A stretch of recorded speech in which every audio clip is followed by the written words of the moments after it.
right, thank you, Mark. It is time now for Connect to the Capitol. We are joined by Governor Dan McKee as our segment kicks off. A lot to get to today. One of the big issues in the state last week, specifically in Providence, I don't know if you've been keeping track of it, was that mural of Irana, who was killed in Charlotte, North Carolina last year, became a big issue and a rallying cry for conservatives against Democrats who are soft on crime. The mayor in Providence thought that mural should come down. The bar owner, facing some backlash, said it would. What do you make of that situation? Do you think the mural should come down? Or I know they found another home for it, but what's your take on that? Well, first of all, I'm a governor and I was a mayor that felt as though public safety was a priority in any community. So any level of violence is certainly something that I speak out strongly against.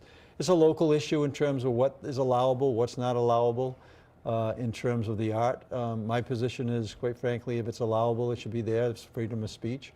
If somehow the city feels as though it's not allowable, then that's their call. But in the end, to me, public safety is a top priority. People live where it's safe. They don't.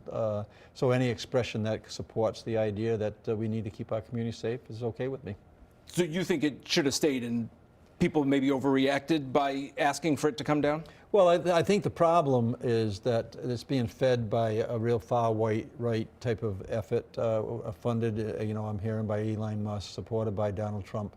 So if the intent there is to create a controversy, then certainly in a way that is disruptive, then that puts a red flag on for me. Look, if the city says that it's something that is allowable art, then it should, the freedom of expression should be good. My position is anything that speaks to issues that have to do with public safety and supports public safety, I support it. On to an issue I've talked to you about before, the payroll system issues, yes. The W-2 issues for state workers.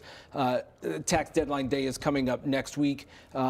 We just found out that another round of corrected W-2s have to go out to some state employees because there was an issue with how their health savings account contributions were factored. What do you say again to the state workers who now may have to wait to try to file their taxes because the state keeps sending corrected W-2s over and over again? Well, the idea that we replace an outdated system in terms of financing and payroll was long overdue. We knew it was going to have certain false starts. We were told that, but I was not happy with the way that it has unfolded. Each and every time there's an issue that impacts the people that work in the state of Rhode Island, it's something that I take very seriously. That's why we changed management to address it.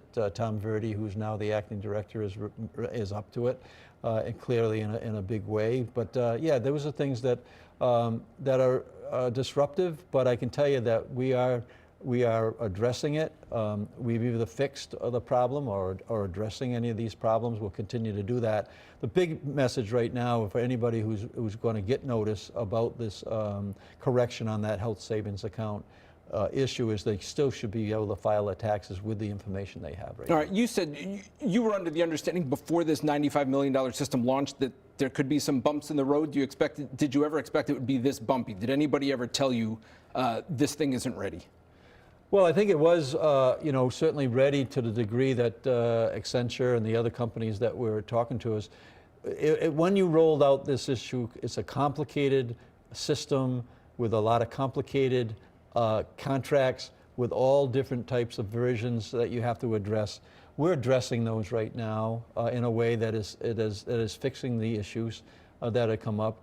In the end, Brian, we're going to have a system that works in a way. We'll have updated it to modern times. Heck, as a lieutenant governor, we were doing payroll by typewriter, writing down. It was having problems as it existed. Now we've put in the software to actually correct the issues that needed to be corrected. When do you think this will all be all set? Well, no more problems. The number of problems with our payroll have decreased to a level right now that I don't think that we're alarmed any longer. If we get one thing we need to address, we're doing that. But that level of issues that were confronting us during the first 6 payrolls or so are really diminishing quickly. All right, there's been some skepticism and scrutiny recently on how judges in Rhode Island are picked. Just a couple hours ago, you swore in Joseph Montalbano, who a couple decades ago was the Senate president. He's been a judge for more than a decade to the presiding justice of the Superior Court. Recently, Mike McCaffrey, a former senator, was named as a judge. And there's been speculation as to whether House Speaker Joseph Shekarchi could get that vacant seat on the state Supreme Court. Are you aware, or do you think there is a perception that maybe that doesn't look so good? Well, first of all, somebody like Judge Montalbano, 45 years in practice, certainly showed himself to be a strong leader in the Senate, as you said, as a president. Certainly garnered support from people that he served with then, but also years as a magistrate, years as a judge on the Superior Court. Well qualified. So I don't think there's any question about that he was qualified. The other two people who were vying for that position were qualified as well. But just a perception that it may be an insider's game. Well, and I hope it isn't. From I can tell you that I don't know exactly the number that I've appointed since I've been there, but the majority of them have not been senators, right? So the majority of the people that we put in there, I don't know the exact number, Brian, but it's a process. Remember, the Judicial Review Commission provides us the names to our office. We do an interview with the individuals that come to us through that process. It's not a General Assembly process. Names are not coming from them. Their names are coming from a commission. And then we talk to the Senate president. I do bring in the House in the discussion as well. Have you spoken to Speaker Shekarchi about the vacancy on the state Supreme Court? No, I haven't. At all. And finally, big question, have you watched Real Housewives of Rhode Island? I have. I watched the initial episode. What'd you think? I think visually it was a good positive strategy, to put out the scenery that's in Rhode Island. I think that people have really said that what I've done as governor with destination marketing has really helped a lot. I think we had close to 30 million visitors last year. I only can think that a visual like that would do it. Now, So the soap opera script there is not necessarily something that I'm going to really be We'll watching. ask you for a breakdown on that next time and who you like and who you don't like. All right, Governor Dan McKee, thanks for joining us here on Connect to the Thanks, Capitol. Brian. Appreciate it.